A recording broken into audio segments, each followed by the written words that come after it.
Zelda 2 is one of, if not the hardest game in the Zelda franchise. Let's explore everyone's favorite red-headed stepchild, Zelda 2: The Adventure of Link. The general population may look at this game in disdain. It switched the series to side-scrolling, the combat was hard as balls, and retroactively a little Dark Souls-y. The American version was released almost 2 years after the Japanese version. Dang. Are there any redeeming qualities? It's easy for our spoiled present-day selves to look back and crap all over this game, but don't you worry, it did just fine for its time. The game still sold 4.38 million copies worldwide. It also received generally positive reviews upon its release in the late 80s. So, why so much hate today?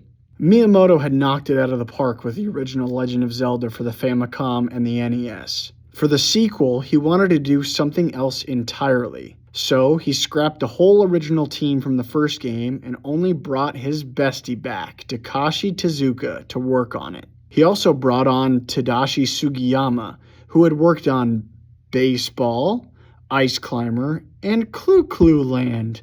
I know this is your favorite game of all time. Nintendo had this weird thing going on where the sequel game back in the NES days had to be this weird departure from the beloved original game. See Mario 2, Castlevania 2, and now Zelda 2. Sugiyama was basically the king of the weird sequel game. He would go on to do other weird sequels and was even the director of Super Mario Kart. You have this absolute psychopath to thank for all of your beloved Mario Kart memories. The team wanted to introduce more RPG-type elements into the game. This was heavily influenced by games like Kung Fu Master. Nintendo's own development team even worked on a port of this game to the NES. They fell in love with the style of combat that the 2D side-scroller offered. This, coupled with 2D side-scrollers allowing for better use of pixels and hence better graphics, the team built the core of the game around this. Let's make this game's combat cool and make it look sexy as hell. Well, make it look nice to look at.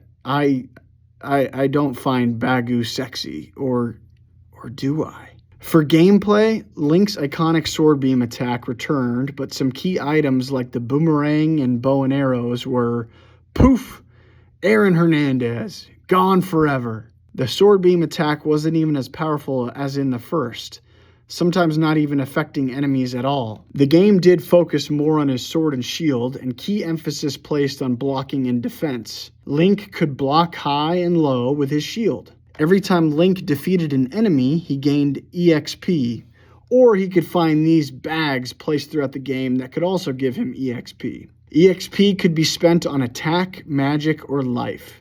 This was the new heavy RPG element. While each of the dungeons, palaces, also offered an item that was needed to continue the progress in the game, the puzzling or secrets were not as heavy as in the first title. They were still there, but this game focused more on the combat and leveling up of the experience. Link also only had 3 lives. If you lose them, all you get is this super sick Return of Ganon screen. You can restart the game with some progress and items as well as the palaces you've beaten, but you return all the way back to the North Castle and you have to backtrack all the way to where you were. This was even more punishing in the Japanese version. You lost a heck of a lot more when you died. The story is also confusing as all hell. Ganon is technically defeated, but his minions are still out wreaking havoc, and that havoc wreaking is in part that Link's blood is necessary for some kind of weird ritual to resurrect Ganon. Meanwhile, this game implies 2 Zeldas at once. 2 Zelda, too furious. Link sees the makings of the Triforce of Courage on his hand, and Impa leads him to a secret room where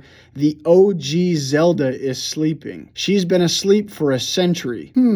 Where have I seen that before? Link can only wake up OG Zelda by getting the Triforce of Courage, which now exists. Yay, no more Biforce. The Triforce of Courage was hidden by a long-forgotten king, and Link must place crystals into statues to undo a binding force over Death Valley and the last great palace and kill another guardian and then get the Triforce. The game has 7 palaces or dungeons. A lot of our favorite baddies are also still in this one. Levers, Octoroks, Tektites, Zoras, Moblins, Iron Knuckles, but also introduced a lot of new enemies. Fakas, Parutamus, Megmats, Garus, and Deiras. Yes, the Garu basically looks like a Lizalfo. We know, dude. We know. The other recurring Zelda thing we see is the town names. They end up becoming the names of the sages in Ocarina of Time, which is funny because in the actual timeline of Hyrule Historia,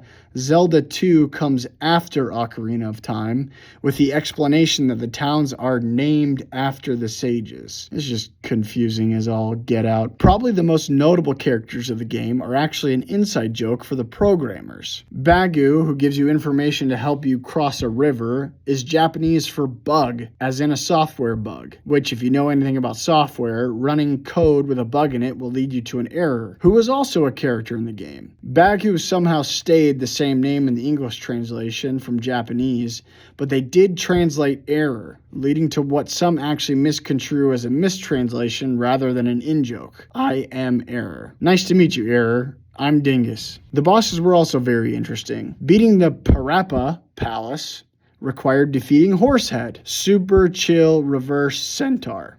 Nice. Beating the Medoro Palace required defeating Germafencer. Gesundheit. Beating Island Palace required defeating Rebenak, who is basically an iron knuckle on a horsey ride. Beating Maze Island Palace required defeating Karok, who is basically the world's crappiest Spider-Man cosplay. Beating Ocean Palace required defeating Guma. He's the Juggernaut, but dumber looking. Beating the Hidden Palace required defeating Barba. I feel cheated out of this one. Barba is actually our homie Volvagia and was named Volvagia in the Japanese version. The Americans got screwed. Beating the Great Palace required defeating the Thunderbird, which is the coolest and most aptly named boss in the game. But wait, that was just a tease. The real boss is the friends we made along the way. The real boss is defeating yourself to become worthy of wielding the Triforce, and voila! Dark Link makes his first appearance. You can also cheese this Dark Link just like in Ocarina of Time. If you are able to slog your way through this game, you are rewarded with the Triforce of Courage, and Link saves Zelda II Electric Boogaloo. Look, Zelda II was weird and hard, but it was also difficult. But seriously, it tried things the franchise never tried again. But it did give us our sage names for Ocarina of Time. It gave us Dark Link, and gave a hint at what RPG progression could be or look like for later games. It also was not a failure, just a product of its time. But it's still absolutely brutal, and I love it. I love it. It's a great game.